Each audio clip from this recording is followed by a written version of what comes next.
8 जिलों में कर्फ्यू की घोषणा, 5 दिनों के लिए इंटरनेट सेवाएं बंद, दंगाइयों को देखते ही गोली मार देने का आदेश। आखिर क्यों हिंसा की आग में सुलग रहा मणिपुर? राज्य में बिगड़े हालात के बाद 4000 लोगों को सेना के शिविर और सरकारी परिसर में शिफ्ट किया गया है। आखिर मणिपुर में ऐसा क्यों हो रहा है, चलिए जानते हैं इस वीडियो में। मणिपुर के पूरे इलाके का लगभग 89% हिस्सा पहाड़ी है। यहाँ 3 समुदाय के लोग रहते हैं, मैतेई, नागा और कुकी। इनमें नागा और कुकी को आदिवासी समुदाय का दर्जा मिल चुका है, जबकि मैतेई को गैर आदिवासी का दर्जा प्राप्त है। जहां मैतेई हिंदू धर्म से संबंध रखते हैं, तो वहीं अधिकतर नागा और कुकी ईसाई धर्म से संबंधित रखते हैं। विवाद की वजह ये है कि मणिपुर के कानून के अनुसार सिर्फ आदिवासी समुदाय यानी कि शेड्यूल्ड ट्राइब के ही लोग पहाड़ी इलाकों में बस सकते हैं, यानी कि अपना घर बनाकर गुजर बसर कर सकते हैं। राज्य का 90% हिस्सा पहाड़ी है, जहां मैतेई समुदाय के लोगों को अनुसूचित जाति शेड्यूल्ड कास्ट का दर्जा प्राप्त है। तो ये जनजाति इन पहाड़ी इलाकों में अपना घर बनाकर नहीं रह सकती। दरअसल बात यह है कि राज्य में मैतेई समुदाय की संख्या 53% है, जबकि नागा और कुकी समुदाय की संख्या 40% है। 7% लोग अन्य समुदाय जैसे कि मयांग हैं, जो देश के अलग अलग हिस्सों से आकर यहाँ बसे हुए हैं। मयांग समुदाय के लोग मुस्लिम धर्म से संबंध रखते हैं। बताया जाता है कि यहाँ कब्जे की जंग है, यानी मैतेई समुदाय के लोग भी पहाड़ी इलाकों में बसने की मांग कर रहे हैं। चूंकि राज्य के कानून के मुताबिक सिर्फ अनुसूचित जनजाति समुदाय के ही लोग पहाड़ी इलाकों में बस सकते हैं, इसलिए सालों से मैतेई समुदाय के लोग अपना दर्जा अनुसूचित जाति शेड्यूल कास्ट से हटाकर अनुसूचित जनजाति यानी कि शेड्यूल ट्राइब करने की मांग कर रहे हैं, ताकि वे लोग भी पहाड़ी इलाकों में जाकर रह सकें। मणिपुर में बुधवार को हाई कोर्ट ने राज्य सरकार से मैतेई समुदाय को एसटी यानी कि शेड्यूल ट्राइब का दर्जा देने पर विचार करने की मांग की है।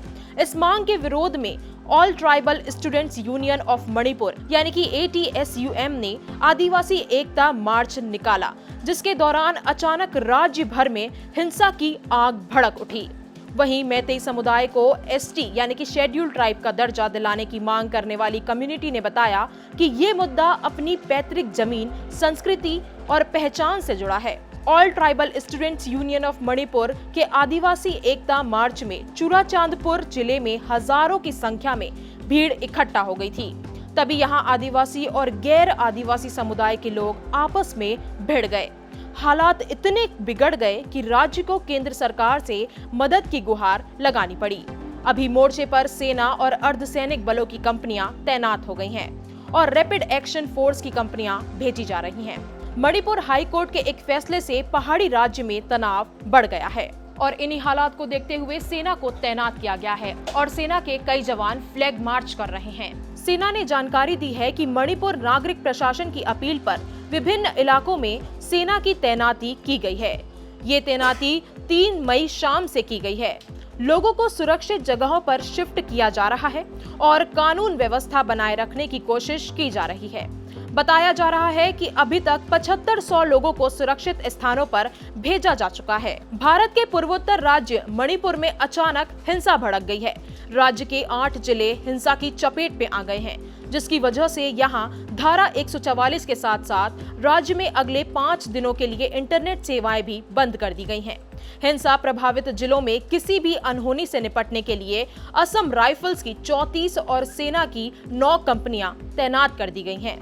वहीं केंद्रीय गृह मंत्री अमित शाह ने मुख्यमंत्री बीरेंद्र सिंह से फोन पर घटना की जानकारी ली और उन्होंने केंद्र की ओर से राज्य को हर संभव मदद करने का भरोसा दिलाया है। और इसी बीच मणिपुर की बॉक्सिंग चैंपियन मैरी कॉम ने मदद की गुहार लगाते हुए ट्वीट कर कहा है कि मेरा राज्य जल रहा है, प्लीज हमारी मदद कीजिए।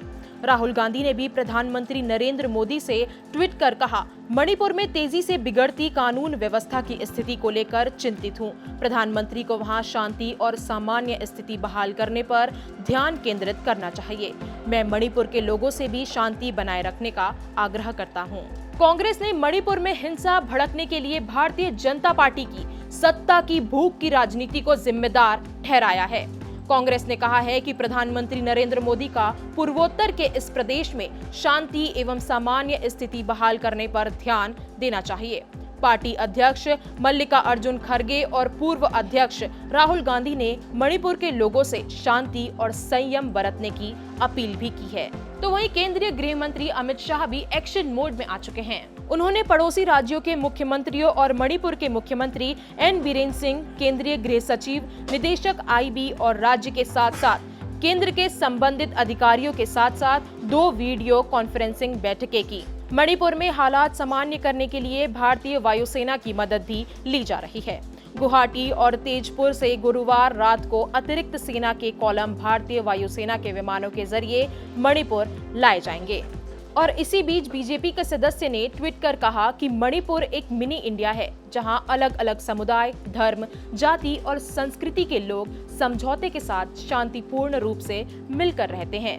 अलग अलग समुदायों के इस सद्भाव को खत्म करने के लिए किसी भी समुदाय द्वारा हिंसा का कोई कार्य एक बड़ी गलती होगी, जिसके लिए हमारे महान पूर्वज कभी माफ नहीं करेंगे।